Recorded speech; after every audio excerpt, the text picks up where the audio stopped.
Hello, hello. Welcome.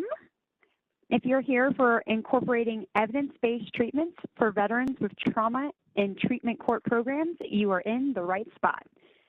If not, I welcome you to still join us.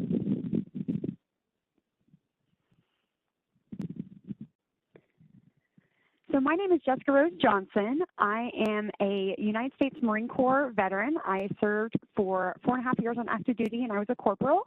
I am now a project associate with SAMHSA's Service Members, Veterans, and Families Technical Assistance Center here at the Policy Research and Associates. So as always, we have our disclaimer. The views, opinions, and content expressed in this presentation and discussed do not necessarily reflect the views, opinions, or policies of the Center for Mental Health Services, the Center for Substance Abuse Treatment, the Substance Abuse and Mental Health Services Administration, or the U.S. Department of Health and Human Services. So if you have questions, you'll notice that we do have a Q&A pod. So if you could please type in your questions, even throughout the chat, we'll make sure to track those and get those questions answered for you. We're saving some time at the end. There'll also be some polling. So when prompted, please respond to our polls in the polling tab, and then we'll be able to share those results once the polls close. This webinar is being recorded, so it will be shared. Slides will be disseminated in the few days following the webinar. Also for attendance, there is a certificate of attendance. It'll be available for download at the end of the webinar. This certificate is just for your personal portfolio. There's not eligibility for CEU credits. We do have, as you can see, ASL interpreters services during the meeting. So we have our wonderful interpreters at the top. We have Ms. Larson and Ms. Landley. For best visibility of our interpreters, we recommend the following changes to your layout. In your upper right-hand corner of the window, there'll be a tab that says Layout. First, hide non-video participants. And then hide non-video participants. Change your view to full screen. So you'll change the full screen, view all participants in a floating view, and the icon, it looks, opposing edges look like a rectangle. There is live captioning of today's webinar to enhance accessibility for everyone. To view the live captioning, select the Accept button in the multimedia pod located in your lower right-hand corner of your WebEx screen. The color contrast on the live caption pod can be changed as needed. The high contrast style is recommended for best visibility.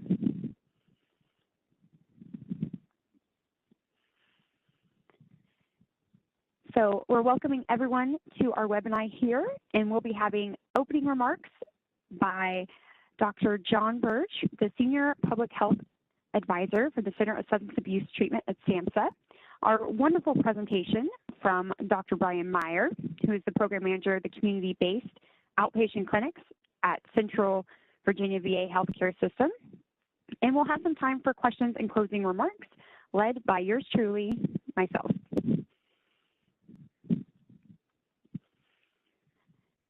So I'll pass it over to Dr. Birch.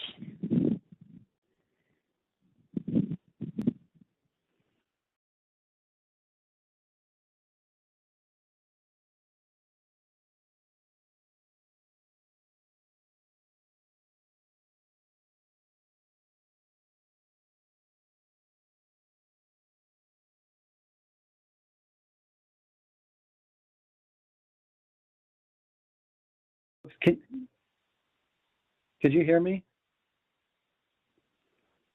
We can hear you now, John.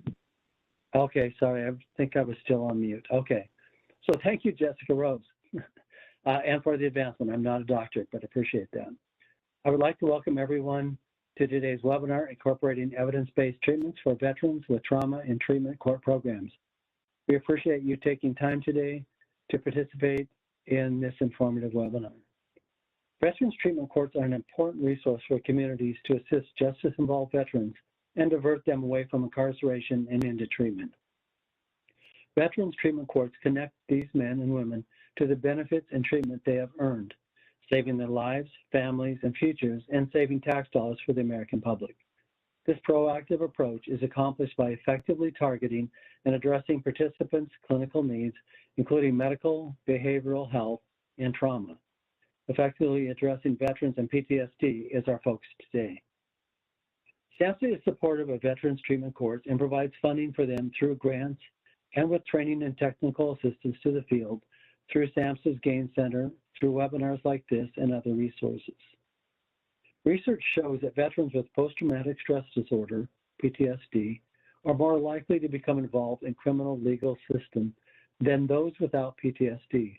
For Veterans Treatment Court programs and other adult treatment court programs seeking to incorporate evidence-based practices for PTSD, there are over 400 different treatments, but only 3 have been consistently replicated as being effective: cognitive processing therapy, prolonged exposure, and eye movement desensitization and reprocessing. All 3 treatments are effective for simple PTSD, but not all are effective for complex PTSD, which is very common among veterans, since 50 to 60% have histories of child maltreatment. We are pleased to have an incredibly experienced and knowledgeable presenter today, Dr. Brian Meyer, who will provide information on how to make the distinction between PTSD and complex PTSD in veterans, and then discuss the best evidence-based treatments for both. He will also discuss some of the strengths and challenges of each treatment and why, in a patient-centered world, agencies need to have clinicians trained in all of them. I would also like to thank the GAIN Center staff for their work in developing and facilitating today's webinar. So at this time, I'll turn it back to you, Jessica Rose. Thank you, Mr. Bird. So today's presenter, Dr. Brian Meyer, he has a wonderful background. As you can read on our PowerPoint slide, he's the clinical psychologist and the psychological program manager for community-based outpatient clinics at the Central Virginia VA healthcare system, and also an assistant professor in the Department of Psychiatric at Virginia Commonwealth University. He also has a degree from Harvard and Duke. He's done all the things for mental health. He's been a clinician, administrator, teacher, policymaker, program developer, expert witness, researcher, consultant, trainer. I did say all of the things, right? He's done amazing work in a lot of fields and a lot of centers all across the U.S. And if I had to pick 3 areas of his expertise, I would definitely say PTSD, substance abuse, and comorbid conditions. He's a national level speaker who, well, let me tell you, after this presentation, you will want more from him. He's even co-authored a book called Transcending Self-Therapy, Group Interactive Cognitive Behavioral Health Treatment, book for facilitators. It's a treatment manual for people with substance use disorders. He is happily married to his wife and has 3 wonderful children and an amazing granddaughter who he loves all so much. And an amazing fun fact that I just learned is he helped in the naming of the San Antonio Spurs. So without further ado, give it up for Dr. Meyer.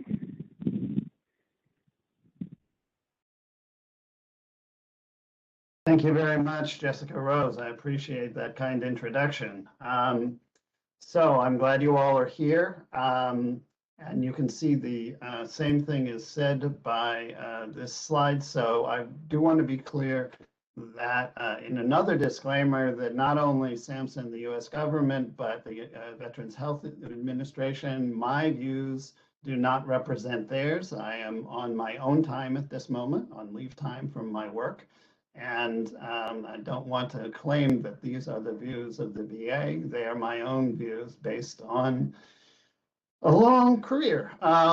I don't have any conflicts of interest to disclose. Nobody's paying for this, for me to shill for any drugs or anything else. And all the materials in this presentation, except for photographs and graphics were otherwise noted, are copyrighted. I am more than happy to share this with you all. I simply ask that if you're going to use the materials, please, please, please ask permission and give me credit for it where you use them. So I want to start with the issue of PTSD versus complex PTSD. And it's an issue that we really don't talk about enough because the Diagnostic and Statistical Manual that has been promoted by the American Psychiatric Association, in fact, does not acknowledge the existence of complex PTSD, despite it having been up for acknowledgement in the last two versions of it. However, as I will show you, the law of the land is different. So let me start with PTSD. And PTSD, just briefly to refresh memories, has 5 characteristics to it. The first is exposure to some sort of severe life-threatening event. The second is that, or sexually abusive event. The second is that there is repetitive re-experiencing. And this can come in a variety of different ways. It can come in nightmares. It can come in flashbacks, where people feel like they are actually reliving the events that they had before, the traumatic events. It can come when they are triggered by a reminder of those events. So there are different ways that people can re-experience. I mean, they can even have images come into their heads, or intrusive memories or intrusive thoughts that come into their heads. And then, because that is so unpleasant, the third characteristic is that they tend to avoid stimuli that are associated with the original traumatic event. So, for example, they will avoid thinking about it, they will avoid talking about it, and they will avoid being near it. And even if the stimuli aren't necessarily directly related to the event itself, say for a veteran who was in Iraq or Afghanistan and they're driving by a garbage pile, and those in garbage piles, it used to be that garbage piles were filled with IEDs. And so they might veer out of the way, swerve away from it. Those stimuli are associated with the trauma. But then there are more indirect ones that are associated as well. So for example, veterans who have post-traumatic stress disorder do not like to be in crowds. And there's a reason why they don't like to be in crowds. They don't like them because they can't see everybody's hands. And the hands are what carry weapons. And so that's where the danger is. And so they avoid being in crowds. In fact, many of them avoid to the point where they basically have a safe space, which is usually a house or even a room in a house, a man cave often for the men, and they stay in that room. That's the only place where they feel safe and comfortable and not anxious. And they can avoid in a number of different ways, not just behaviorally, but also by using substances, which I'll talk about a little bit more in a minute. And then there are negative moods and thoughts. And these negative moods and thoughts can be anything from an extreme kind of numbing of the mood, so they don't feel anything except irritability and anger, to rapidly switching moods, so that in a moment they can go from 0 to 100. Although, as I'll explain to you, they don't really go from 0 to 100. They go from about 50 to 100, which is why we say they're short-tempered. The negative moods can also be depression. They can be guilt, shame, anxiety, any of those kinds of things. But interestingly, no positive, no pleasure, joy, love. Lots of veterans have said to me, I know I love my wife, but I don't feel it. They just don't experience it. And it's because there's this cap on it that presses it down, that only negative moods escape. Positive ones don't. There's also a lot of negative thoughts about things. So there are negative beliefs about the world, for example. They believe that the world is a dangerous place. They believe that they're not safe in it. They believe that they cannot trust other people. So all of those kinds of things make up that fourth characteristic. And then finally, there's increased arousal. And by arousal, we mean nervous system arousal. And so we're talking about everything from being on edge and irritable constantly, to having angry outbursts, to being jumpy and startled easily by loud noises, by sudden movement. Don't ever come up from behind a veteran because, you know, you could be slugged, you could be choked. It's a very dangerous thing to do. In fact, when you walk with a veteran, it's really important to walk about half a step in front of them, because if they can see you, then they're not nervous about you. And if you do that from the very beginning of knowing them, it allows you to have them feel like you are safer, because at least they can see you. Similarly, you know, when you go into a room with a veteran who has post-traumatic stress or who may have it, you don't do the quote polite thing and let them go in first. In fact, that's nerve-wracking to them. You go in first because they think there might be something dangerous in the room. But if you're willing to go into the room, then they say, okay, well, if he's willing to go in the room or she's willing to go into the room, then it may be okay. Other forms of increased arousal also include insomnia, which is really important. And I have to say that insomnia is the most common characteristic of PTSD. 98.5% of veterans of PTSD have insomnia, although that's probably also due to their military training, in all fairness. And the other one is hypervigilance, which means that they are constantly scanning, that then when they go to a place, they're always going there before they go there. You know, they're scoping it out. They're doing a sit rep. And so they're trying to figure out, where are the exits and entrances? Where can people come in? Where can they leave? And what are the sight lines? So if they ever go into a restaurant, and many of them won't, but if they do, they will always sit in a corner facing the front door of the restaurant. And they will then also have an angle to where the kitchen door is, because those are the main entrances and exits for people. And so they will be looking at both, but they'll be sitting in a corner, so they only have a 90-degree angle. And that way they narrow their focus and they can see more of what's going on there. That kind of hypervigilance, the always being on edge, the need to look around every corner before going around the corner, those kinds of things, when you're acting at that level of nervous system arousal are frankly exhausting. They're just exhausting. And that's what PTSD is like. Complex PTSD is different. And this is a quotation from Ford and Courtois. What they describe it as exposure to severe stressors, again, and they have to be either repetitive or they are prolonged.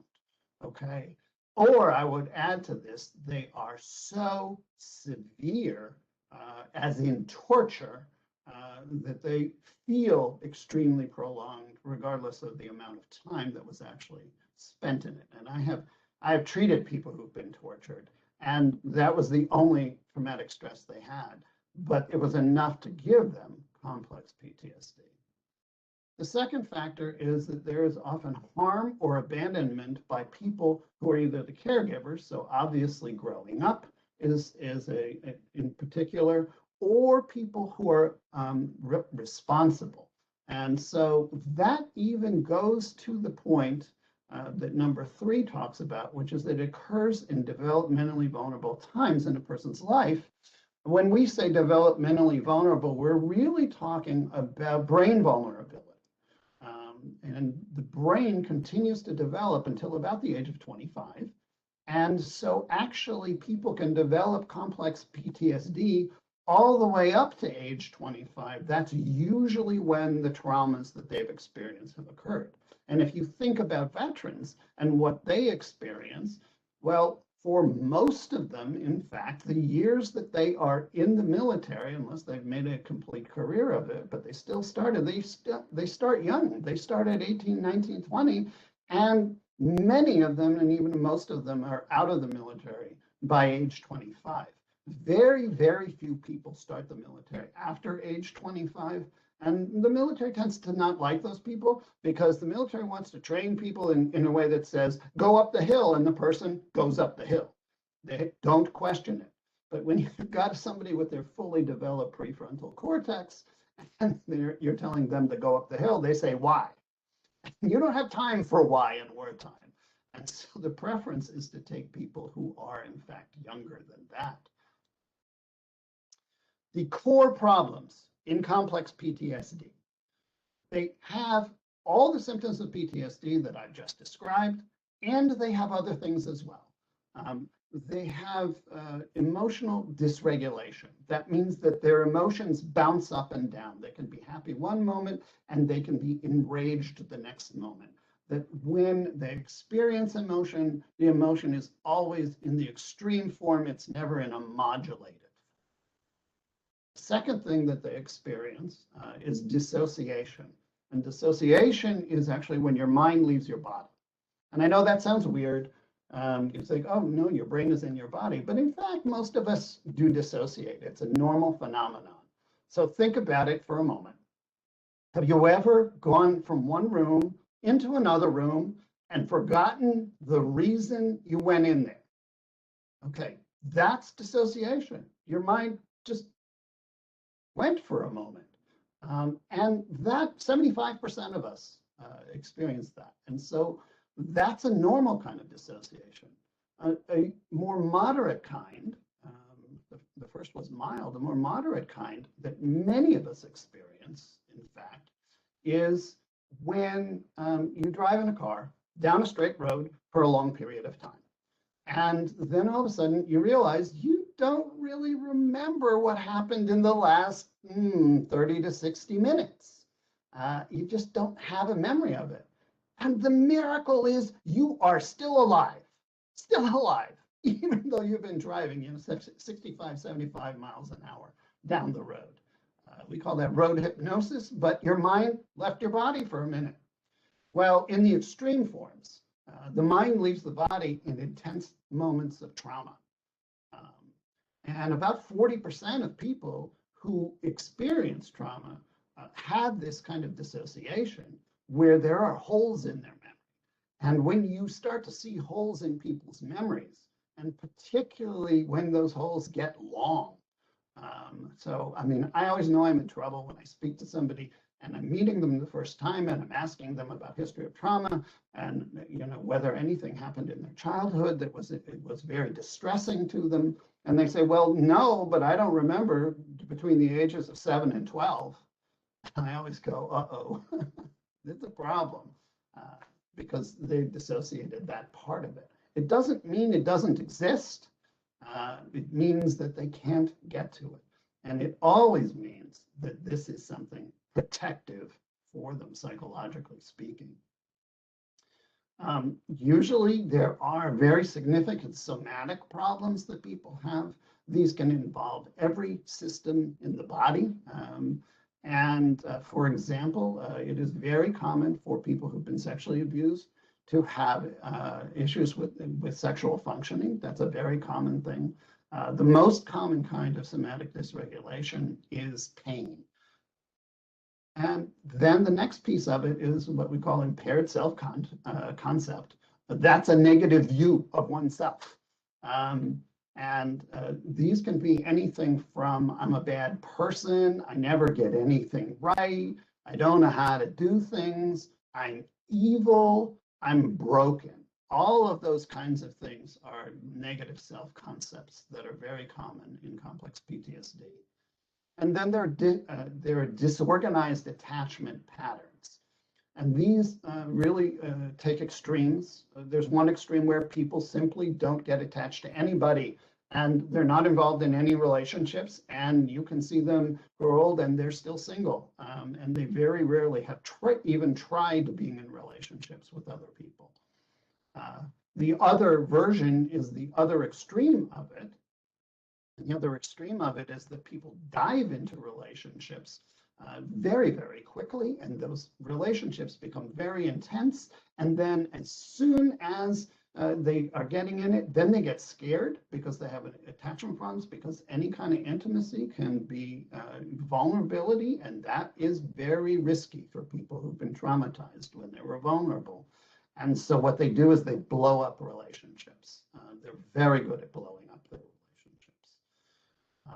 So all of those things exist in complex PTSD. It's funny, this morning I was in a meeting, we were staffing a new patient, and the person said to me, well, they have a history of trauma, and emotionally, they're always at the extreme levels, and they always feel very negative about themselves. And I raised my hand and I said, and I bet they don't have good relationships either, because once you start hearing this stuff, you know what's coming next. And sure enough, the person did have a history of complex PTSD. So this is what complex PTSD looks like in the International Classification of Diseases, okay? Now, you may say, I don't know what that is. Well, in fact, it is the law of the land. According to the Affordable Care Act, we do not use the DSM-5 to make psychiatric diagnoses. We use the ICD. And currently, we are in ICD version 10. But that's going to last for 6 more months and a couple of days. And then on January 1st of next year, suddenly we are going to have the diagnosis of complex PTSD. And to me, I liken this to like when we got PTSD in the first place as a diagnosis. So in 1980, PTSD entered the DSM, and it doesn't mean that there wasn't PTSD before. PTSD existed. We just didn't have a diagnosis for it. Well, complex PTSD has also always existed. We just haven't had a diagnosis for it. But now we do. And in fact, we got it in 1993 from Dr. Judith Herman. But I'm sorry to say that even though she's a psychiatrist, the American Psychiatric Association did not accept that. Well, it's not going to matter, because come January 1st, we're all going to be diagnosing in ICD-11, and complex PTSD is going to sit right there. And by the way, there are 9 studies of whether complex PTSD really exists compared to PTSD. 8 of them found that complex PTSD did. 1 of them didn't, and that was the only one run by the people on the American Psychiatric Association committee that made the diagnosis, or that kept out the diagnosis in the first place. So there are, sorry, I went backwards. I apologize for that. So here's the point. You have to assess whether you have, you're dealing with simple or complex PTSD in order to develop a treatment plan. Because if you're going to give people the same things, you're going to, in one case, waste resources, and in the other case, you're going to do dangerous things. And I will explain why that is the case. So here are the phases of trauma treatment. And this does come from Dr. Herman. In phase 1, we look at safety and stabilization. In phase 2, remembrance and mourning, and that is actually when we actually do the trauma processing work.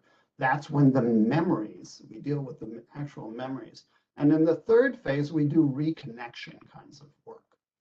Now, for people with simple PTSD, actually phase 1 is pretty short. Unless they're using drugs and alcohol, and then you have to deal with that. Phase 1, or they're suicidal or homicidal, phase 1 is pretty short. But when you're dealing with complex PTSD, actually phase 1 is the longest phase. It takes the greatest period of time to provide treatment in phase 1, and even less, believe it or not, than in phase 2. It takes you so long to get these folks safe and stable that by the time you get to the other stuff, actually, they're in so much better shape that you can actually work through a lot of it a lot faster.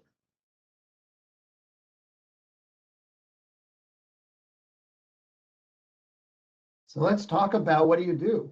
What do you do for safety and stabilization in phase 1? Well, first of all, you have to build an alliance. So these are the 5 most critical elements that I believe are in working with veterans. They are number 1, respect, and that has to be number 1. The worst thing you can ever do with a veteran is show them that in some way you don't entirely respect them, and they will go off. they will go off. Disrespect is the worst thing you can do to a veteran. So respect, you have to show that you care for them. You have to show that you know what you're talking about. That is competence. You have to communicate with them constantly, and you have to be very real and very direct. That's very different than working with any other group except for perhaps teenagers who need the exact same kind of be real or else kind of stuff. Because teenagers and veterans have the best BS sensors that I've ever heard or seen. I mean, they know when people are giving them a line, and they just tune it out completely. But the advantage of being real is actually you can say things to them in a very direct kind of way. One of my patients is fond of telling me, you know, doc, I know you're always going to give it to me straight. I may not like what what I'm going to hear, but I know you're going to give it to me straight. And it's because I do give it to them straight. I do it in a caring kind of way. But there's no point in BSing around because you're not going to get anywhere with a veteran. And here's the thing. I'm about to show you all this stuff about what we call evidence-based treatments. Well, that's really great, but the research shows that the therapeutic relationship is actually more important than the kind of therapy that you are providing. If you don't have a good relationship, you can forget the therapy. The good relationship is the foundation on which the therapy is built and on which they have the trust so that they can then say, okay, I'm willing to go through this journey with you because the journey is going to take you into very, very dark places.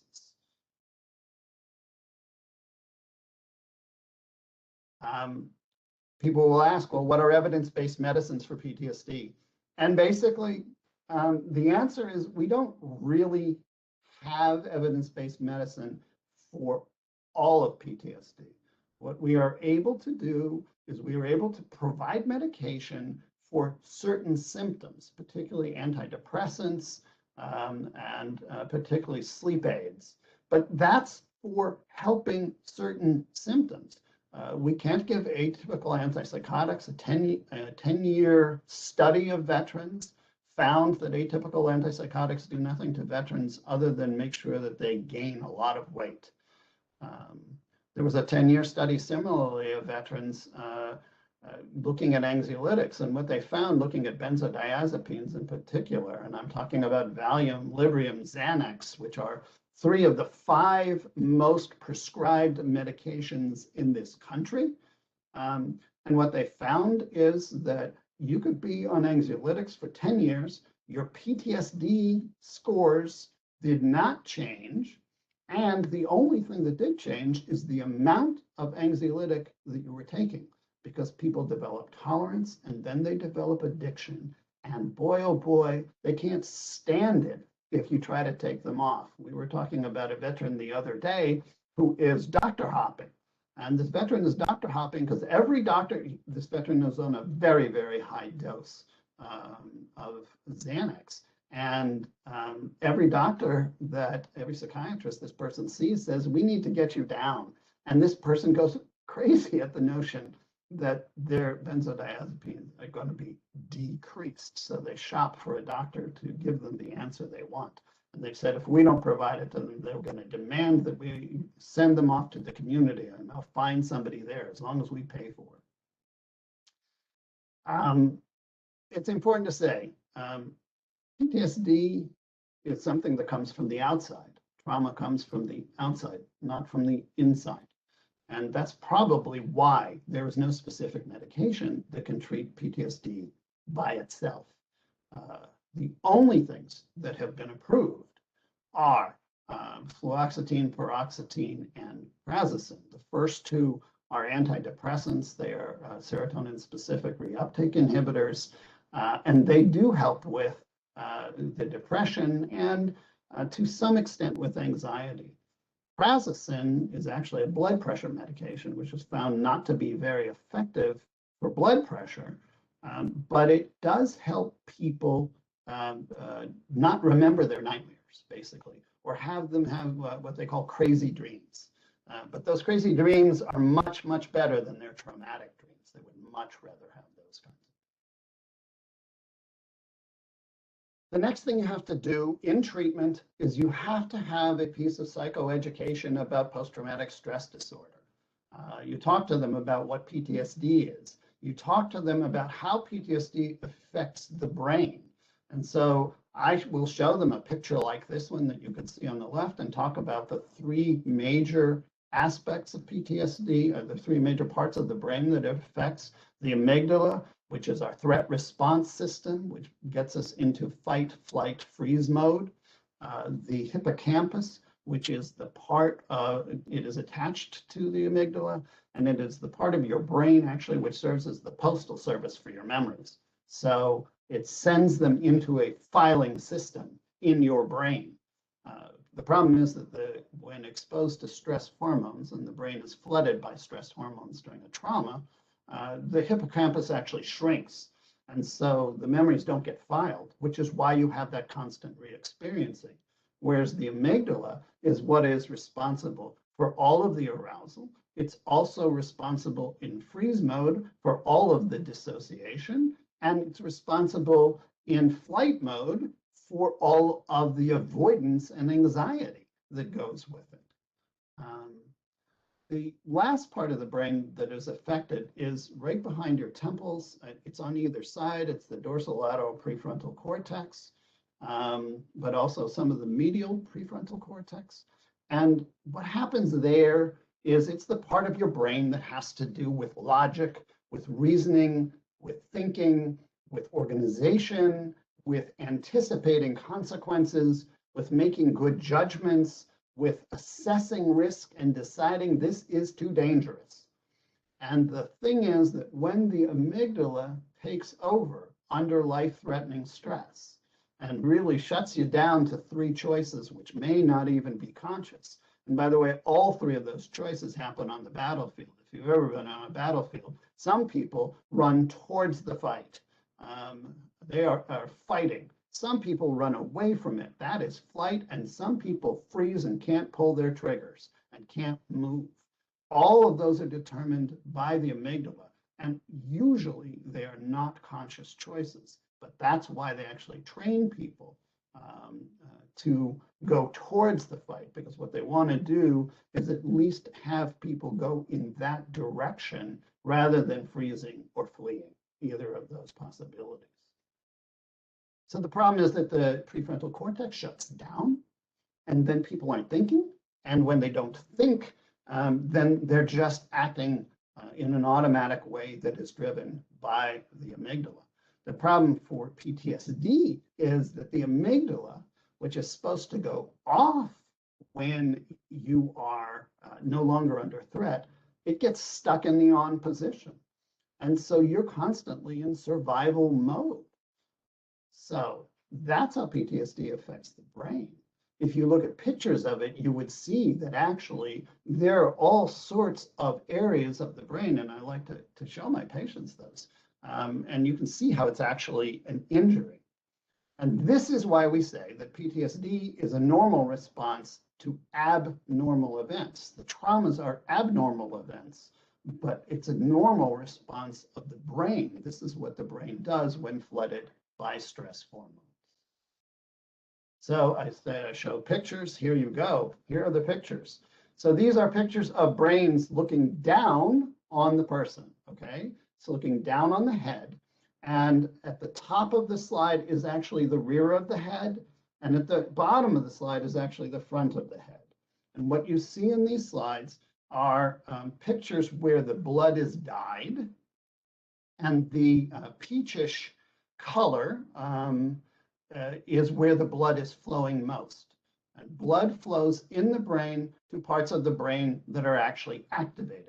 And so you can see in the non-traumatized brain, in the front of the head at the bottom, that is most of the blood flow is actually at the sides. That's the non-traumatized brain, because actually most of the blood is in the prefrontal cortex and the dorsolateral portions of it. But if you look at a brain of somebody who has post-traumatic stress disorder, the blood is literally all over the place, okay? And I can walk you through those and show you that, and I don't have time to do lots of it, but I can show you that if you're starting at the bottom, there in the center, that's your attentional center.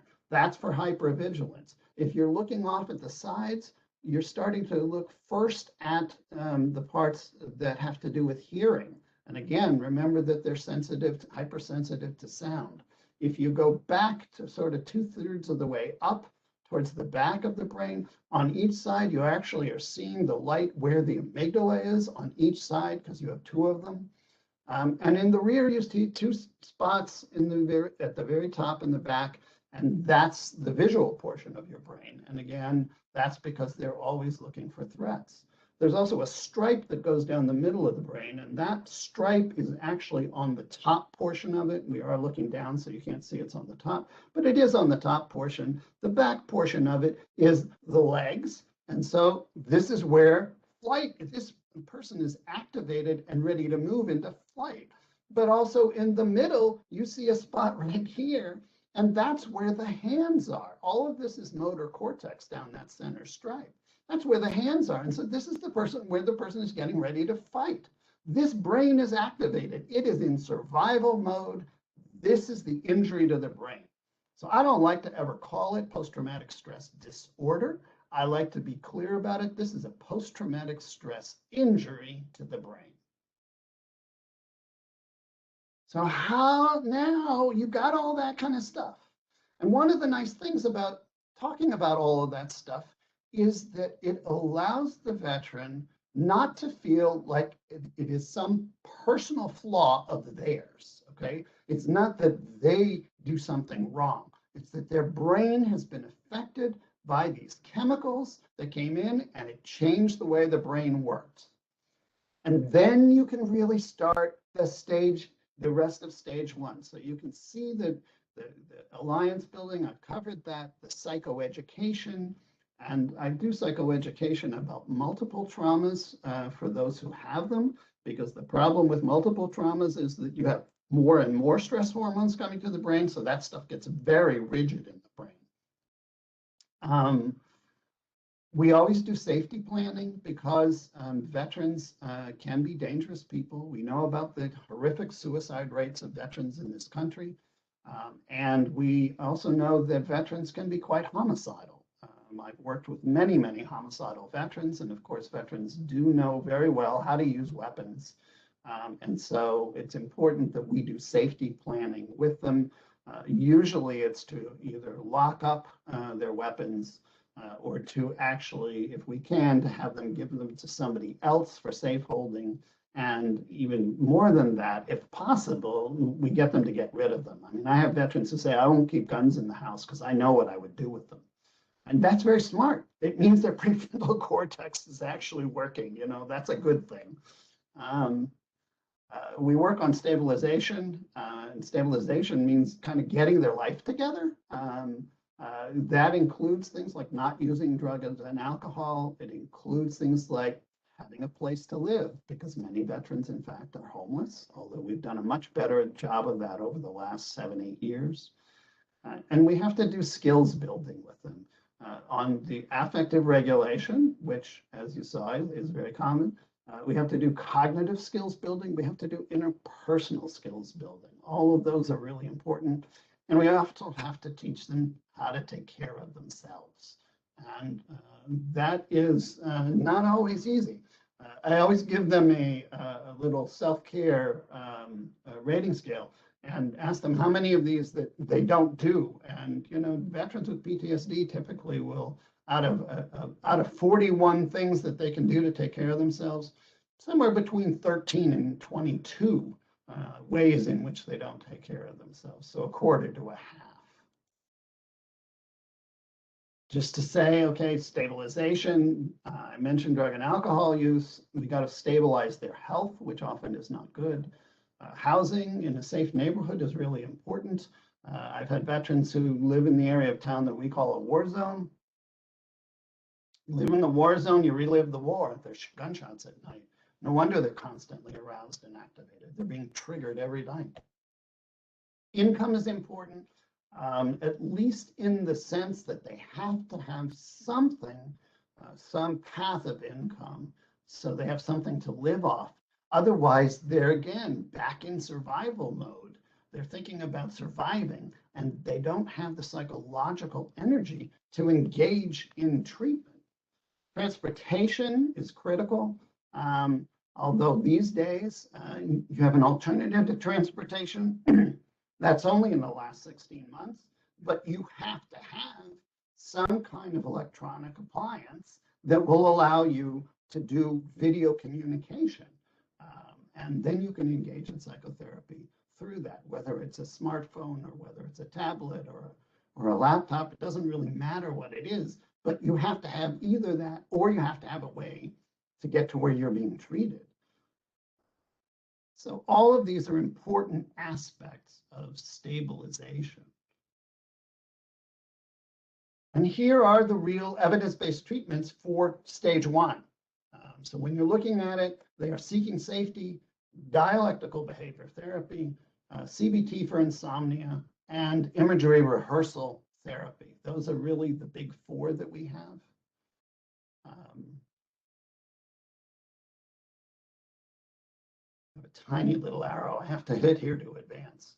So what is seeking safety? It is a treatment. It's been around for about 19 years. It's got 25 lessons on topics that overlap between PTSD and substance use. Seeking safety is, to be clear, the only evidence-based treatment for co-occurring PTSD and substance use. Well, if you look at the data, about 40 to 50% of veterans who have PTSD also abuse substances, or they have in the past. And if you look at the data on the other side, and you're starting with people who come in through the substance abuse door, about 60% of them also have PTSD. So overall, you're looking at close to a 50% overlap. So that means you've got to assume that about half of the people that are coming in your door, regardless of the place that they're coming in, a little more on the substance use side, are going to need seeking safety. And if you don't have this in your armamentarium, then you don't have something that is necessary for half of the veterans with post-traumatic stress disorder, because they are using it to avoid and to modulate and regulate their emotions, and they're using it to manage certain symptoms, like they don't want nightmares, so they get drunk. They don't have nightmares because they knock themselves out. They're not sleeping. Or some of them will knock themselves out and say, hey, I got some sleep. Well, actually, they didn't, because if you look at their brain scans, you can see that they're not really sleeping. They're knocked out. That's like saying, you know, when you get hit in a boxing match and you get knocked out, you're put to sleep. No, you're not. You're knocked out. And by the way, you have a concussion. These 25 lessons that Seeking Safety has, each one of them covers both PTSD and substance use. So you're constantly treating them in an integrative manner. That is critical, because we know from study after study after study that if you do not treat them in an integrated way, you will not have good results. Sometimes you have to treat them in a simultaneous way, and you have the two therapists talking with each other, although having one therapist who does Seeking Safety is far better. But if you do serial treatment, and this is a very common error that we make in our treatment courts, although less so over the last, 6 or 7 years, what ends up happening is they always do substance abuse first. And if the substances are acting as some sort of coping skill, which they usually are, then you take away their coping skill, and you know what happens to the PTSD?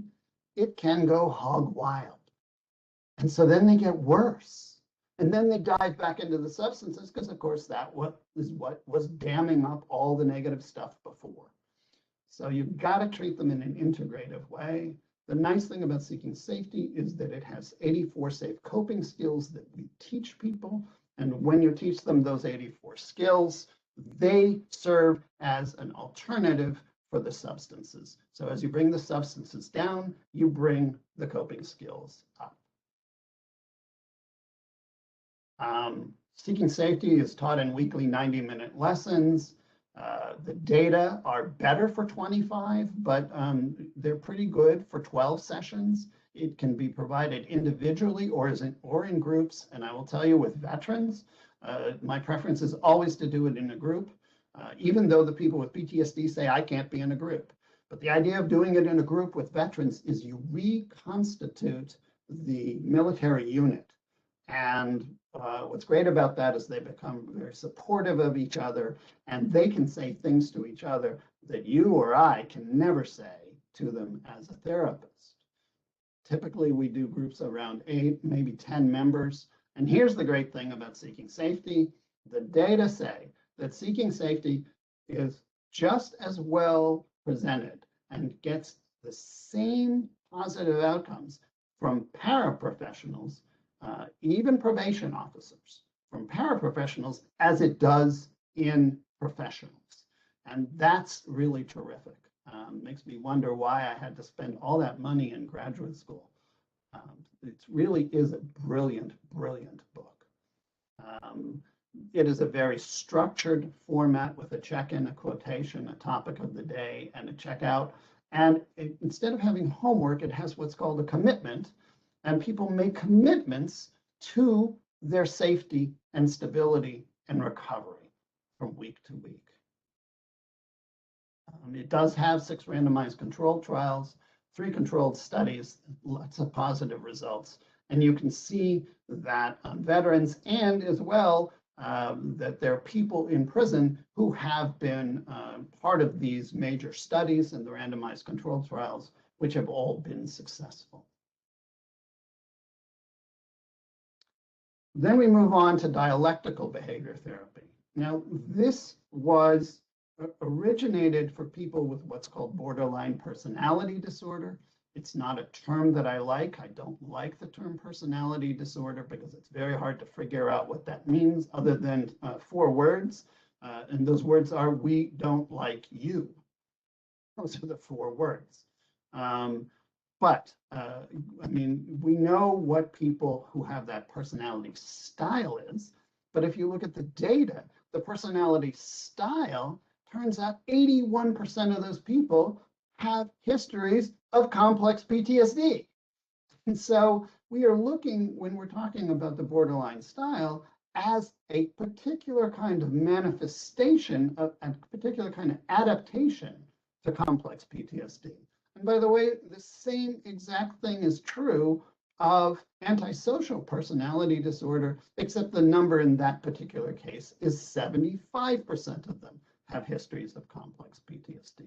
These are both personality styles that are adaptations to complex PTSD. Originally, DBT was put for that, but now we know it really works with people with complex PTSD. It's a combination of individual therapy and group DBT skills training. Those two are split between different people. There are entire teams. They do coaching. Somebody carries a beeper and you can call them when you're in a crisis. And so it's a very intense but powerful treatment that is also very helpful with people who are suicidal, because DBT has been shown to stop suicidality, help people cope with it, and keep them out of the hospital. And therefore, it also saves a lot of money that way. On the left, you can see the skills training manual.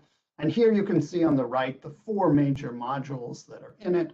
One is on mindfulness, and DBT skills training actually came out before the current rage in mindfulness. This stuff started back in 1992, and the current version of it came out in 2015 that you see there. The second piece of it is emotional regulation. Well, guess what emotional regulation is? Emotional regulation is the opposite of emotional dysregulation. So yes, complex PTSD. The next one around the circle is interpersonal effectiveness. Yes, another piece of complex PTSD. And then the other piece of it is called distress tolerance, which is really about not giving in to your impulses and finding ways not to do that. And so that too is very common for people who have complex PTSD, that they tend to be rather impulsive because their self-control is not very good, but their impulsivity and emotions are very strong. There's lots of research on it, 18 randomized controlled trials. The results are all positive. And again, populations, and you can see the populations that we are looking at here, women with borderline personality disorder, with suicidality, with substance dependence. We see domestic violence, child sexual abuse, personality disorders, what are called bipolar disorders. And by the way, it's really important to say that people get diagnosed who have borderline personality disorder or complex PTSD. They get diagnosed with bipolar disorder all the time because their emotions go up and down, but they are really, truly misdiagnosed because the true diagnosis there is complex PTSD. And the problem is that we give these people these very dangerous, potentially dangerous medications for bipolar disorder, which are totally unnecessary because they're not going to do any good for somebody who has a complex PTSD problem. They're fine for people with bipolar disorder, but these people don't have it. And the reason is, in bipolar disorder, people have mania. They have elevation of their mood. They're very excited. They might not sleep for 2 weeks at a time. They're grandiose. They think they're invulnerable. Everything is really great until they crash. People with borderline personality disorder or complex PTSD do not have those things. You'll also notice that prison appears a couple of times here. So obviously we are working with a population that also gets involved in the criminal justice system, which is why DBT can be so effective for them. I mean, think about it. If you could get these people to control their impulses, if you could get them to be calmer, which mindfulness will do for them, if you can get them to get along with people better so they have interpersonal effectiveness skills, and if you can get them to be in control of their emotions, well, chances are much less that they're going to end up in terms of the criminal justice system. Briefly, I will mention cognitive behavioral therapy for insomnia. This is a 6-session treatment. This can be done for people with PTSD prior to entering the PTSD treatment itself, or it can be done afterwards. There are different pieces of it, psychoeducational pieces of it, sleep restrictions so they don't nap during the day. They learn some stress management, not surprisingly. They learn to rethink the way they think about sleep, and then they're reactivating that prefrontal cortex. And so all of these things are part of CBT for insomnia. Then there is imagery rehearsal therapy. And in imagery rehearsal therapy, what we're trying to do is it's a 3 to 5 session therapy in which we work on their dreams, and we basically have them practice positive imagery. And then we actually have them write down their traumatic dream, and then we teach them how to rewrite the dream so that the dream turns out either neutral or positive. And then we have them visualize the rewritten dream every night for 15 minutes prior to bedtime. And what's interesting is this is actually, I mean, if I had a therapy that was almost therapy proof, it's imagery rehearsal therapy.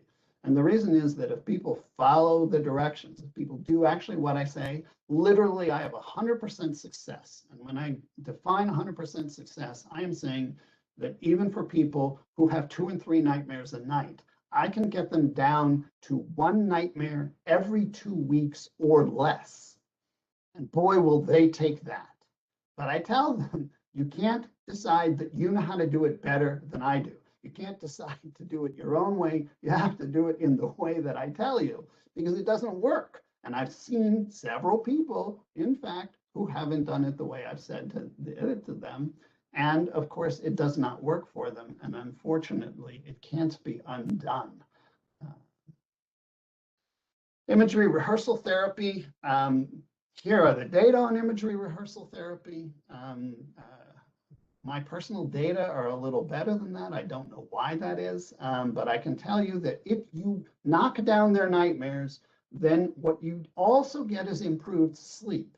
And if you get improved sleep, then you're less irritable. And if you're less irritable, you're less angry. And because of all of those things, you can actually get significant decreases in PTSD symptoms just by going after their nightmares. Stage 2, this is the one that everybody always wants to know about. I am telling you, stage 1, as I said before, for people who have complex PTSD, you're going to need to do stage 1 for a very long period of time. And I'm sorry to tell you that often it's a year to a year and a half's worth of time that you're going to have to be sitting in stage 1. So if you're sitting in a veterans treatment court, if your goal is to get people into stage 2 treatment so that they're doing this treatment or to finish stage 2 treatment, I'm going to tell you that for those people who have complex PTSD, you're setting yourself up for failure and you're setting them up for failure. You actually, I'm trying to say to you, you have to have a different set of expectations for people with complex PTSD than PTSD. Now, I have tried and I have a court that's now willing to work with me on this. Nobody knows exactly how many people you have with complex PTSD versus regular PTSD in your courtrooms. Unfortunately, that data has not yet been collected. But I can tell you that the data on complex versus simple PTSD, and if we look at it in veterans, what we can see is that it's probably about a third of those people who have a PTSD diagnosis really have complex PTSD. And the fact that we see it so often in veterans, and especially in veterans who are involved in veterans treatment courts, is that in fact, we know that about 50% of men and about 60% of women who go into the military have histories of child abuse. And that is the most common way of getting to complex PTSD, is to have a history of child abuse. So you may spend a lot of time in that stage 1, at least for about a third of the people that you're looking at. So what is remembrance and mourning? And these are the different elements of it. There's exposure and desensitization, so that you're exposed to the triggers and get desensitized to them so that they don't set you off. That there is a kind of reprocessing of the traumatic memories so that they can be filed. There's grieving because all the time you lost in the misery. I mean, I treat Vietnam veterans, I treat Gulf War I veterans, and that was 30 years ago. All that time that gets lost, I also treat Iraq and Afghanistan veterans, but all the time that gets lost there, there's a lot of grieving that has to be done. There's also a lot of grieving often for the people who didn't make it, the people who died in the wars, or the people who died by overdoses and suicides after the wars. And grieving in a military context does not have a positive result. So in the military, you're trained to drive on, get angry, don't get sad, and take out the anger on the enemy so that the grieving process that we normally have gets interrupted. And that means you still have to do it. That happens in stage 2. Stage 2, you construct a narrative about a person's life so that the trauma is not the center of the life, but the trauma becomes one of the pieces of the story of the life and then becomes integrated. I like to liken it to the chapter of a book. You know, every chapter in a book is going to affect all the chapters that come later, but it doesn't mean you're stuck in that chapter, that you're rereading that chapter. And many people are. They get stuck at the point that they experience all these traumas. And so they're emotionally stuck at a much, much earlier age, unfortunately.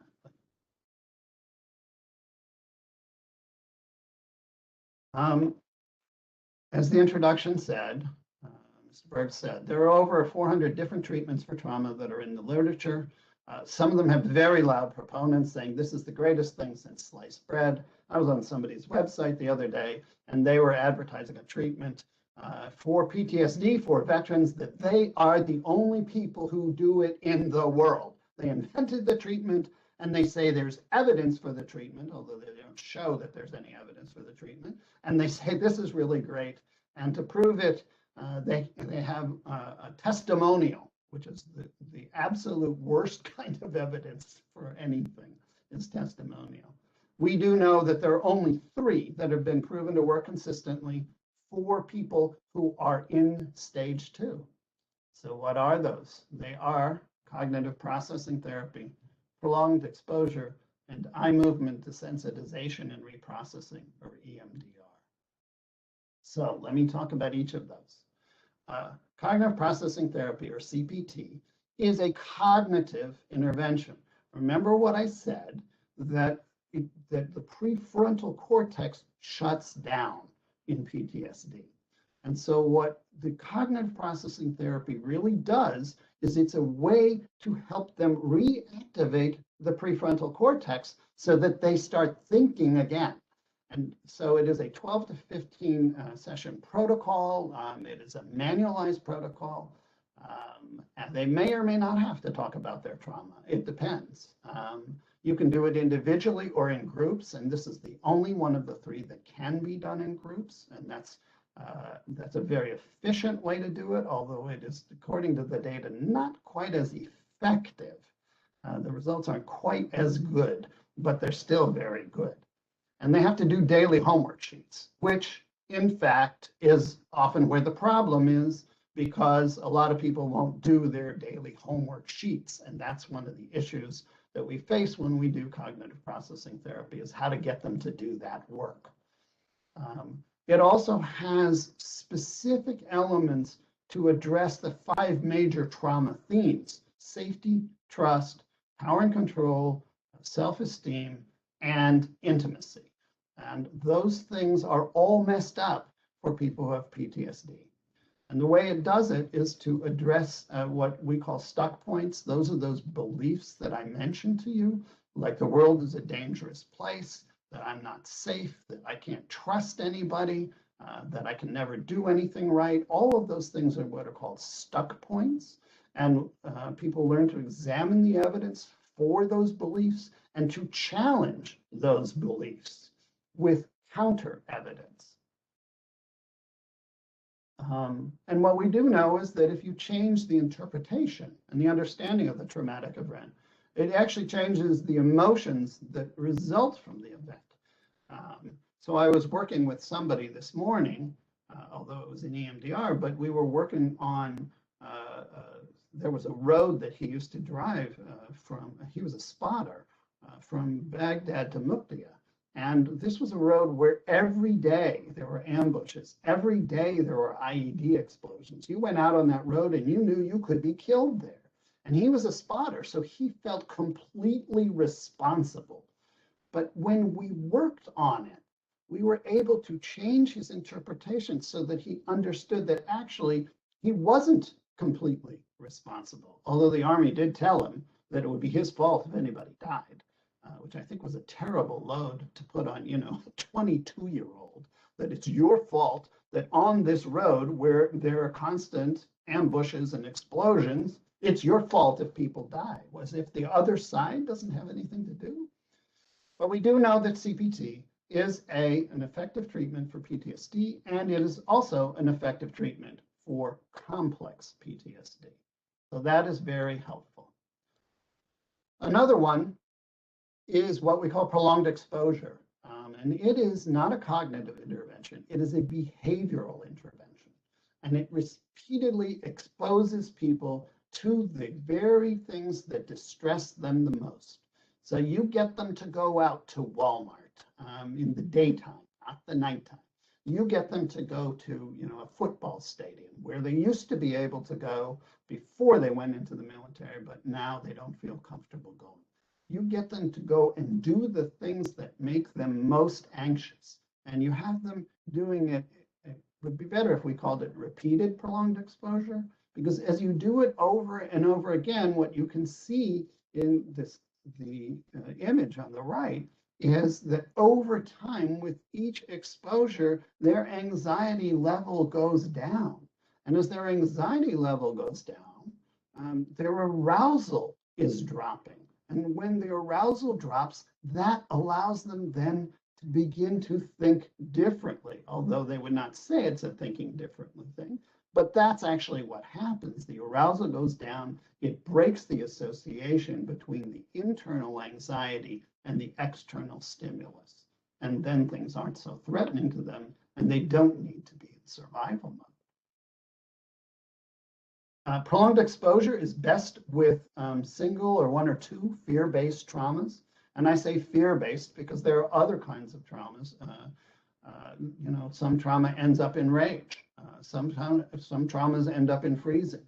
Some traumas end up in depression. Sometimes some traumas end up in other things, shame in particular.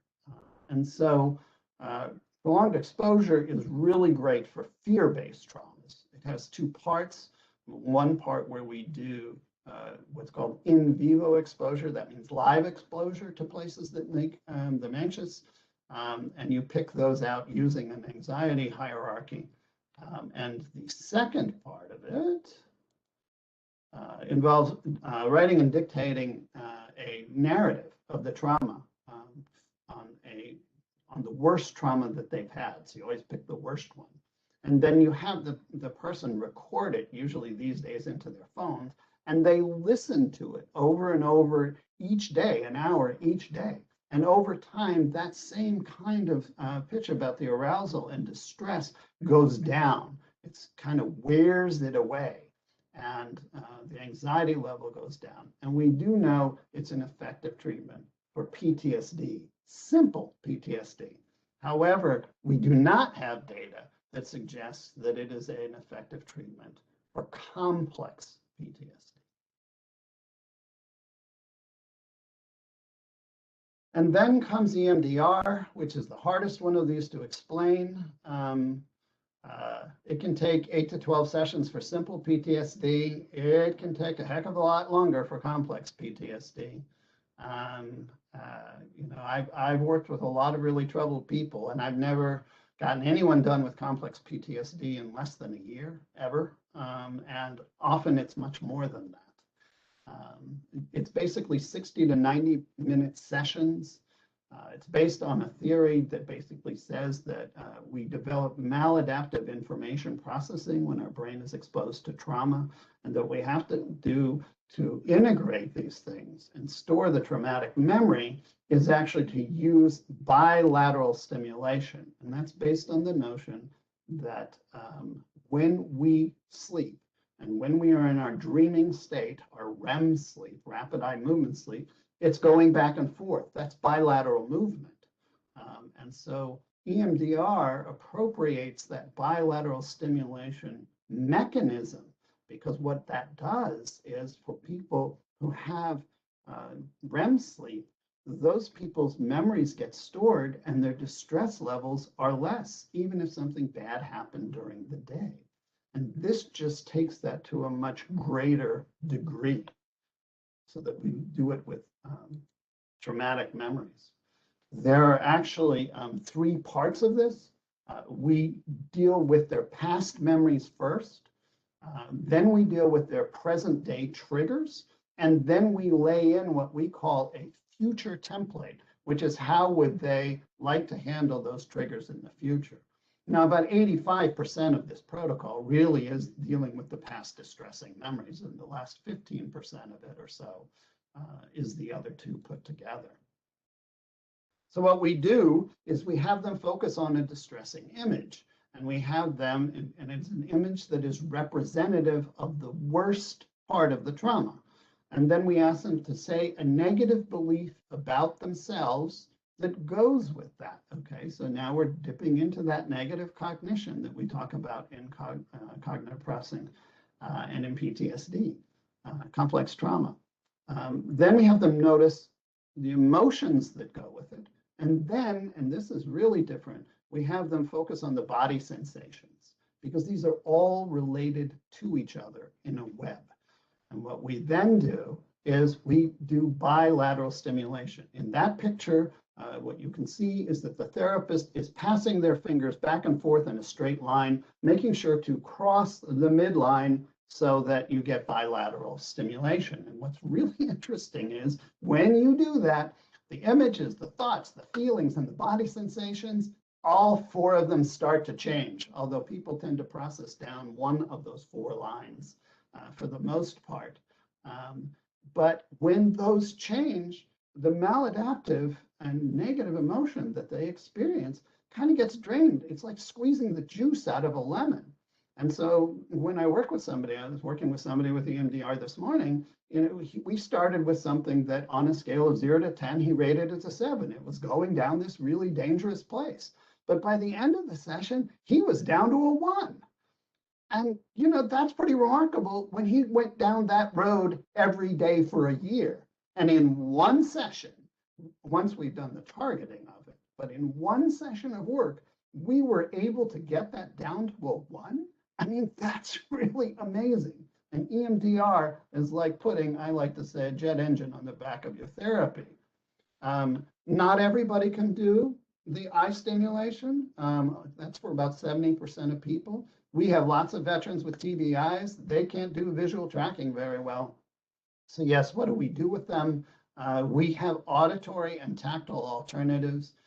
In a world where we've been virtual, I have been having people tap on their knees or using something that we call butterfly tapping, where they alternate. I don't know if you can see it, but I'm tapping on my chest and you alternate that.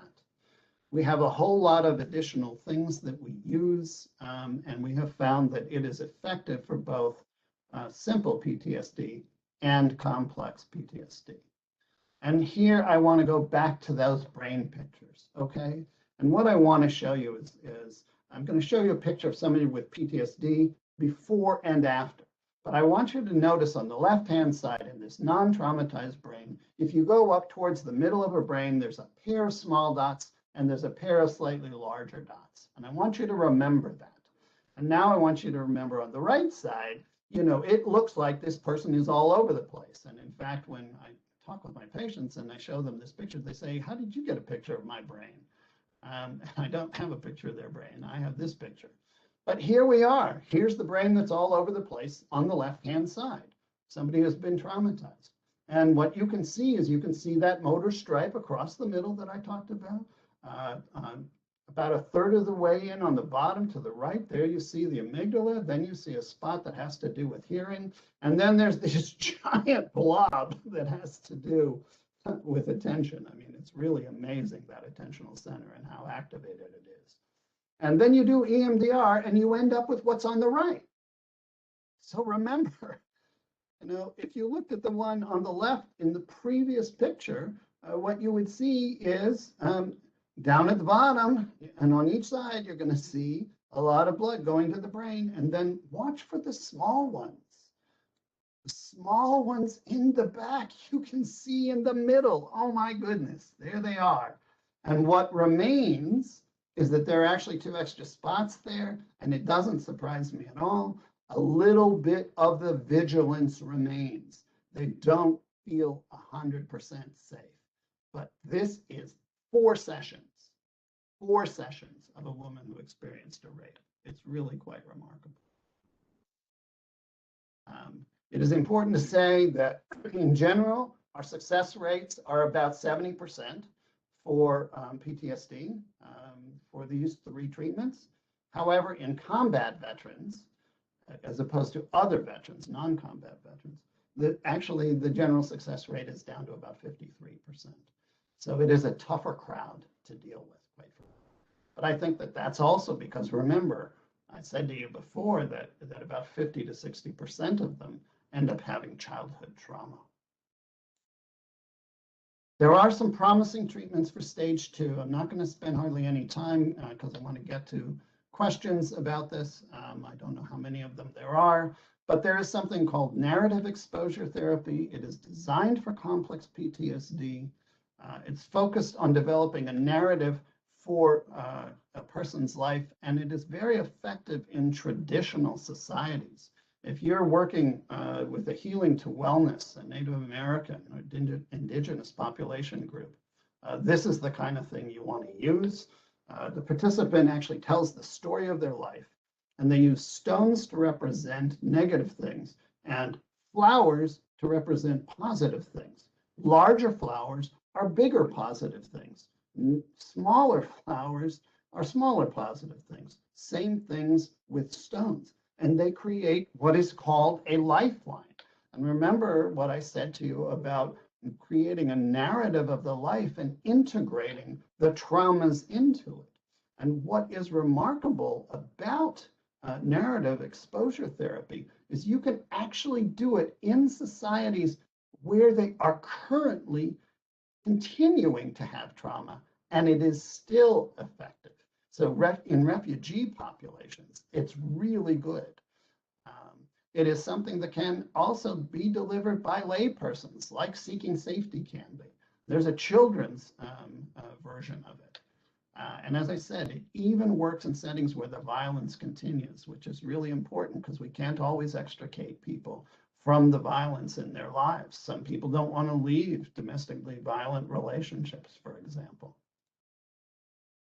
There's another called cognitive conjoint behavioral couple therapy for PTSD.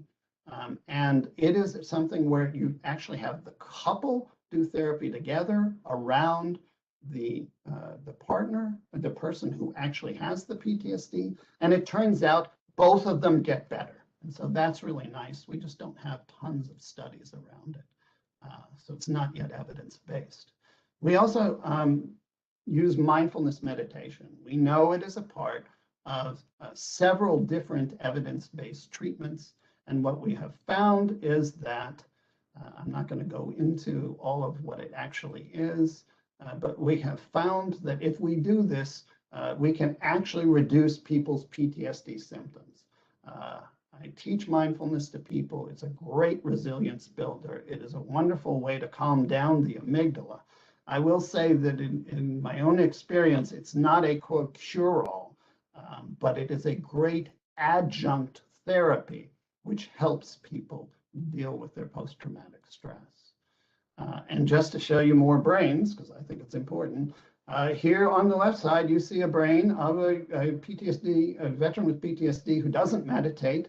In this case, the front of the brain is at the top of this picture, and the back of the brain is at the bottom of this picture.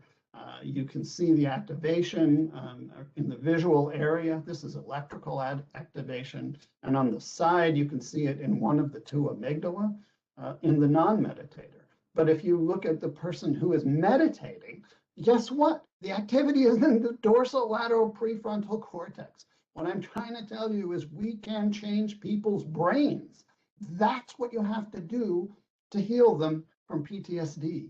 You actually have to actively change their brains. And if you're not thinking that way, then you're probably not at a point where you're fully ready to do all the trauma competent treatments there are, because that's the goal. Change a person's brain, you change their mind.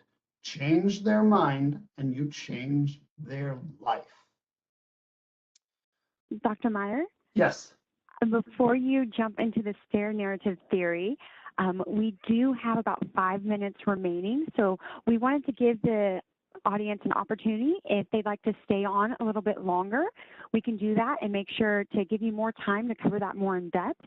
Or if you have a quick summary you'd like to do for those participants that will have to jump off the call at 5 p.m., we want to make sure that they have the opportunity to get their certificates. Sure.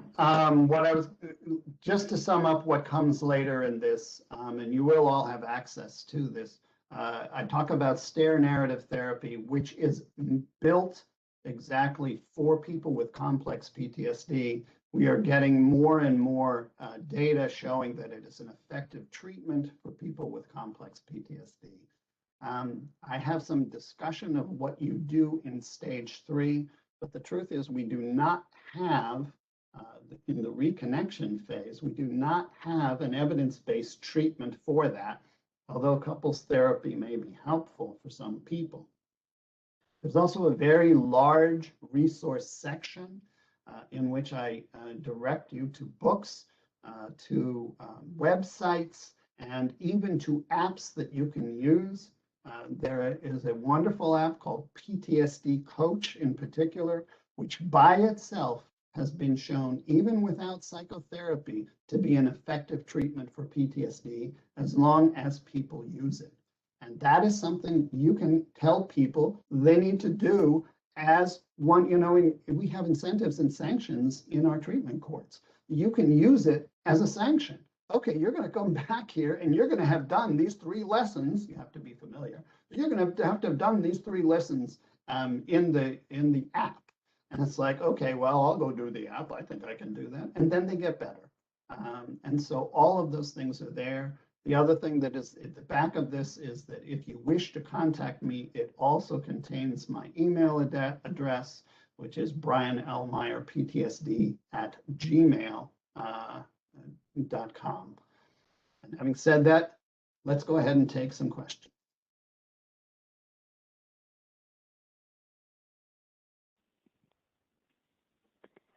So a lot of the questions that we've had today has really focused around PTSD. So one of our questions was, does the VA acknowledge and treat complex PTSD? Oh, well, I'm not on VA time at this moment, so this is my personal opinion.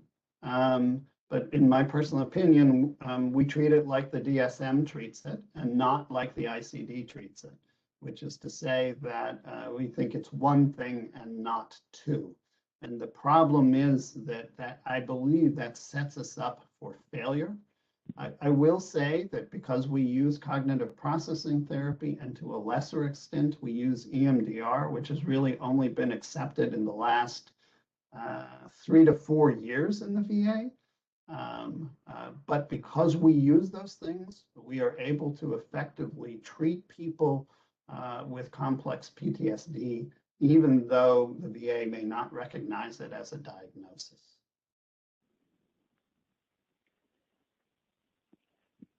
Thank you. Another question that someone had was, in regards to the cases of PTSD, do you see more complex PTSD, and does that correlate with the number of deployments? So it doesn't necessarily correlate with the number of deployments, but that is a factor of it. The more deployments they have, the more likely they are to develop complex PTSD. My personal record is somebody who deployed 13 times in a period of 12 years. But it also depends where and when they deployed, because we know combat intensity, for example, very much matters. I mean, I've had people who were deployed to Fallujah in 2004 and in 2007 and 2012, and Fallujah is not the same. It depends when you were there in Fallujah. I mean, in 2004, 2007, it was one of the worst places to be. But in 2012, it was not. It was actually fairly quiet. And so you actually have to know that kind of thing. So it matters how many deployments, it matters how long the deployments were, and it matters how severe the fighting was in those deployments that they had. And not all deployments are combat or necessarily even war zone deployments. I mean, you could be deployed to Germany, you could be deployed to Japan, and you're not going to have the same kind of stresses as being deployed to Iraq or Afghanistan. And so you have to pay attention to all of those factors. The other thing is that we do know from lots of data, there's an American study, a Danish study, and an Australian study, all of which show that the people who are most likely to get a diagnosis of PTSD, not surprisingly to me anyway, are the people who have histories of childhood trauma. And what that does is it wears their resilience away. And so you're more likely to get PTSD and you're more likely to get complex PTSD among those folks. Now, there was a question asking about how do you distinguish the symptoms of this complex PTSD versus borderline personality, since there are some similar symptoms? Yeah, that's a really great question. And I can tell you There's a lot of argument in the literature about that. There are some of us who believe that borderline personality disorder is largely a manifestation of complex PTSD. And we cite those studies that say that 81% of them, in fact, have histories of complex trauma in their lives. There are other people who say, oh no, this is a very, very different thing. You know, to me, it doesn't matter, honestly. You know, even though I think that complex PTSD is the right diagnosis, and even though I believe that it is far, far less stigmatizing, there is much more hope attached to the complex PTSD diagnosis than there is to the borderline personality diagnosis, because personality lasts forever and can't really be moved, whereas complex PTSD can. And by the way, one of those studies was a study of therapists of veterans who, you know, when they were introduced to the exact same data set, other than saying complex PTSD here and borderline personality there as the diagnosis, the ones who heard complex PTSD were far more hopeful about the outcome. And that really matters. If the therapist believes you can't change, you got a problem. You got to have a therapist who believes you can change. So from that point of view, I think it's much better to call it complex PTSD. But ultimately, I think it doesn't matter as long as you use the right treatment.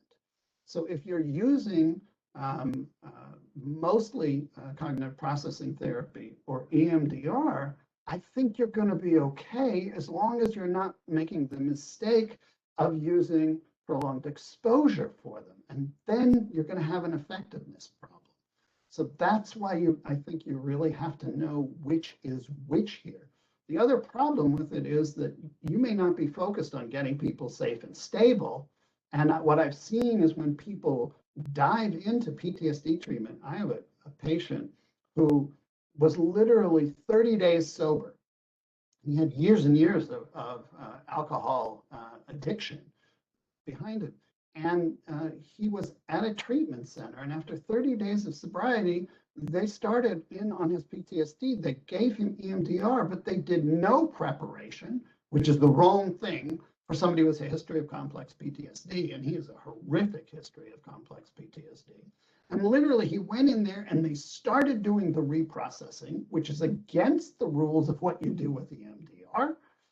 He started the reprocessing immediately, and within 20 minutes, he was literally stumbling out of the office and vomiting and refused to ever do it again.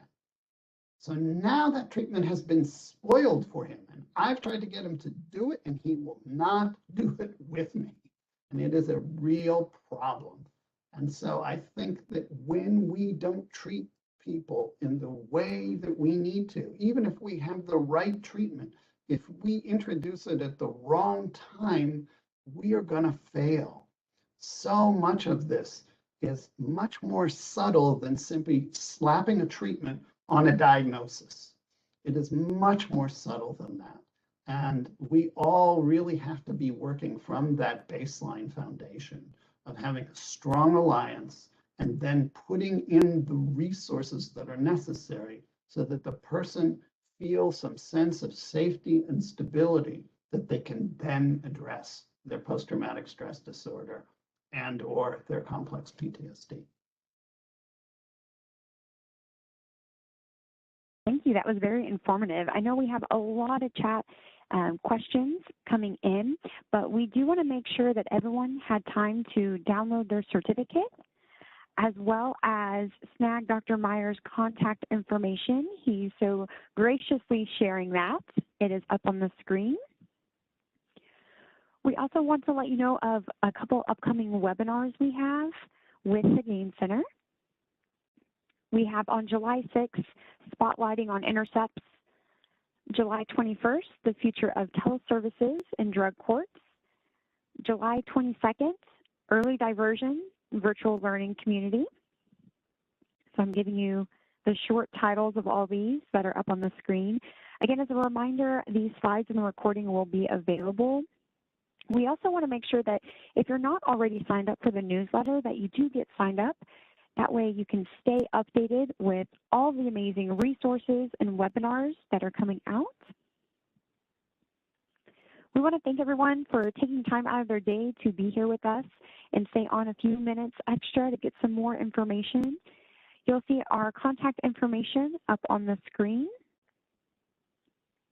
So you can reach out to us if you have further questions, as well as further questions for Dr. Meyer, who again had shared his email. Jessica Rose, I'm also happy to stay on the line and answer questions that are in the chat. If people want to stay and can. I know not everybody can, but if they want to, I'm willing to stay a little longer. Thank you. I really appreciate that.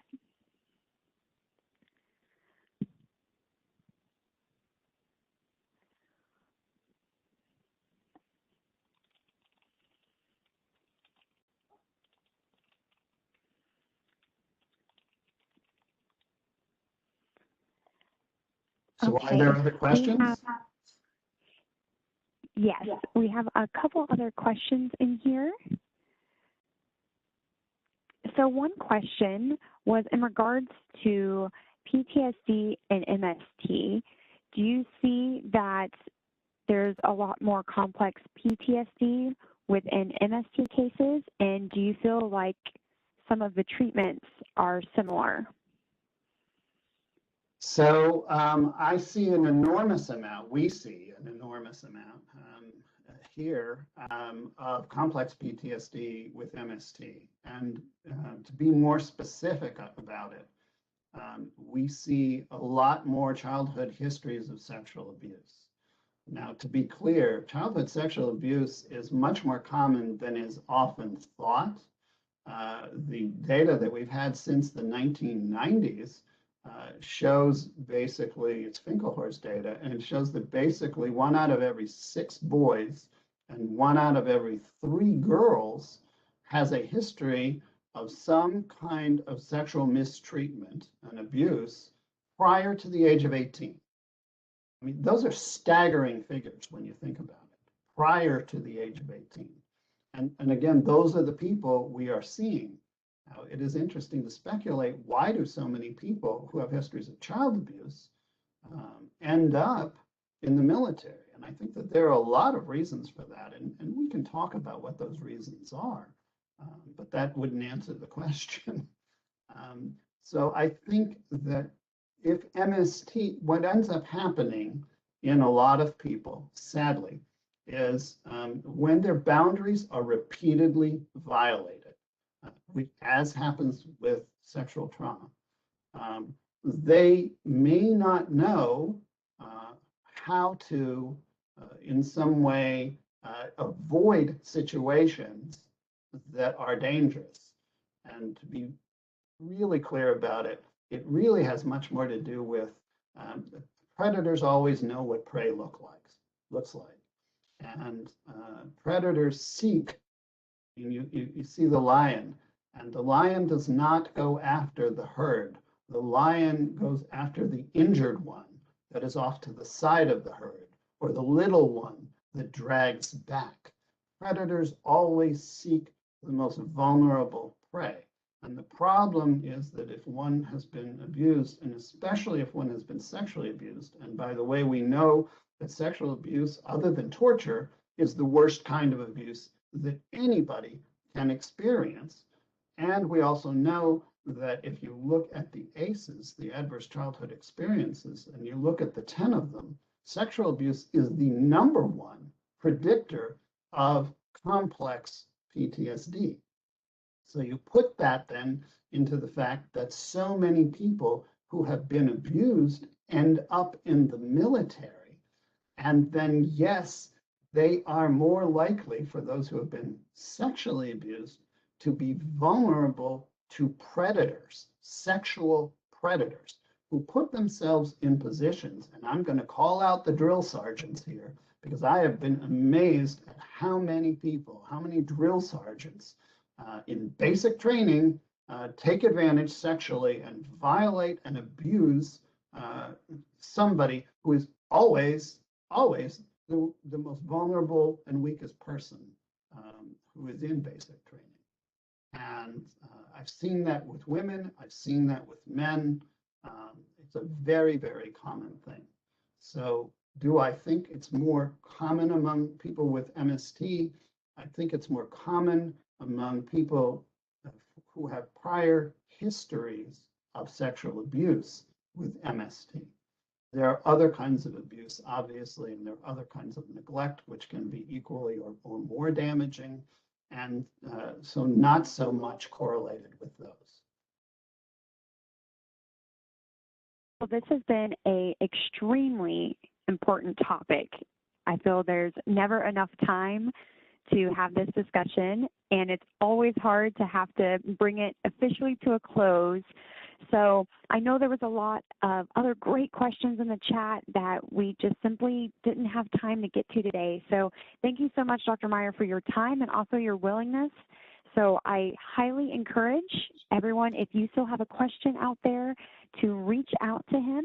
His email address, again, is on the screen, and be able to get your questions answered. And thank you to everyone who stayed on with us this extra time and participated with us today in our webinar. We appreciate you. We appreciate you being here and your willingness to learn more to help our service members and veterans. On that note, we are going to close down our webinar. And again, you'll be able to access this on the YouTube channel. So if you have any questions, please reach out.